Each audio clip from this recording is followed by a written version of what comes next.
The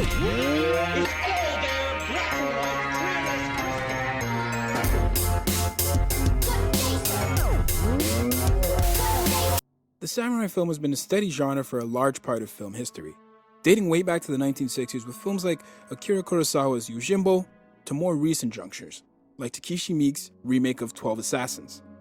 Not many games in the current generation depicted samurai and samurai battles in its entirety. Sekiro was one, although a very good game, favored its own take on samurai battles for gameplay and didn't much attempt to accurately portray a samurai's demeanor or lifestyle. Ghost of Tsushima is very grounded in reality, or at least that is what they aim to do. Set during feudal Japan, the year 1274, Ghost of Tsushima aims to tell a story during the first Mongol invasion, which is referred to but not covered by many video games or films. That's incredibly intriguing for me. But representation of the samurai in Ghost of Tsushima has been inspired by waves of Japanese samurai cinema. There's no question.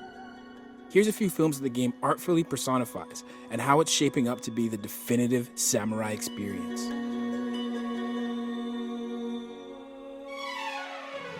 Seven Samurai by Akira Kurosawa. If characters in Ghost of Tsushima are any bit as eccentric or the story told any bit as wild as Seven Samurai, it will be a classic.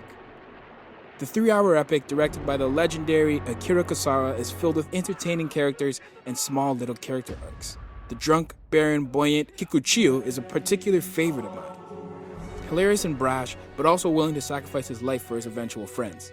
It seems like Ghost of Tsushima has a story to tell, and as much as Sucker Punch is hiding away much of the game's story, there's been glimpses of deep character arcs and a twisting plot. As the Seven Samurai aim to defend a farm and its farmers from bandits, there's meticulous planning and strategic methods that are used, as they are at an enormous disadvantage. Sounds a lot like Ghost of Tsushima. The devs have said that they aim to make the game tough, and with Jin entering camps at an obvious disadvantage, as well as numerous ways to take on his enemies, you'll need the same kind of approach.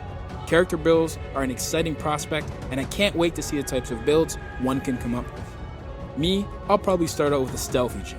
I love my stealth. Ghost is definitely aiming to move at a slower pace than acclaimed director Akira Kurosawa's Seven Samurai, but it definitely borrows its style.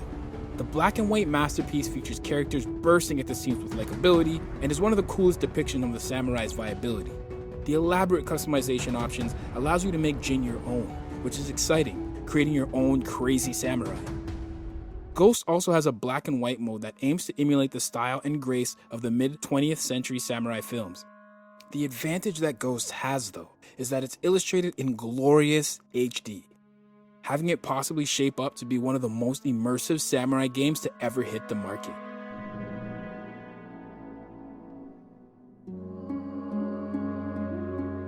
Harakiri by Takeshi Miike.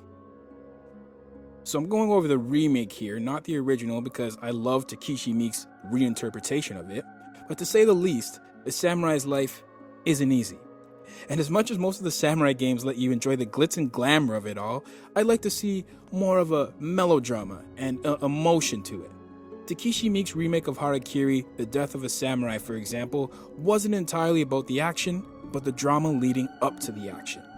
In simple ways, this has made every action more epic and dramatic, and it said a lot about the samurai lifestyle in this way. Ghost of Tsushima looks like it's taking this approach, not just because of its open world and exploration, but it's looking to tell a true samurai story, one that would make every slash of Jin's sword that much more dramatic. The slow pacing of Harakiri feels much more akin to the pacing of Ghosts, focusing on the somber reality for some Ronin and the dark overall tone of the space, capping it off with a dramatic, sacrificial, and noteworthy final battle. Here's hoping that they can fit the actual act of Harakiri somewhere in the game.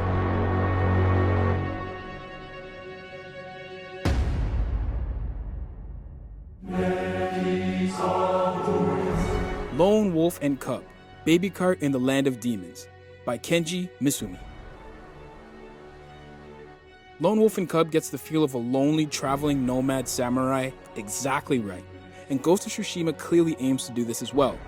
Jin being one of the last samurai after the Mongol invasion and traveling through the enormous island of Tsushima, his lonely, emotionless, yet cunning brutality is a force to be reckoned with throughout the island. Lone Wolf and Cub depicts a truly exhilarating battle of one man, technically two if you count the baby, versus an army at the end of the film. It's something that Sucker Punch aims to replicate. If you decide to enter camp sword swinging, it's essential you have a Jin build that is equipped for that, and you can. Building your own lone wolf and fighting as a warrior whose honor is not worn or for show is thrilling. Sucker Punch got it bang on with cinematic emulation, and if you build your warrior Jin just right, there's no closer feel to being a samurai. What Ghost of Tsushima does so well is even while fighting several enemies, the battles still stay true to life in sword style and demeanor, meaning every moment looks like a samurai epic. No button mashing, but instead careful and precise sword swipes and smart moves. No lone wolf will survive on his own without cleverly curated moves. Those are 3 classic samurai films that Ghost of Tsushima aims to embody, and there's many more, but these are 3 that I think that are really similar to Ghost of Tsushima's playstyle and its open world. That's it for today. Ghost of Tsushima comes out very soon. I'm so excited for it. If you liked the video, please comment. I want to hear what you guys think about Ghost of Tsushima's cinematic feel. Please like and subscribe. Until next time, game on.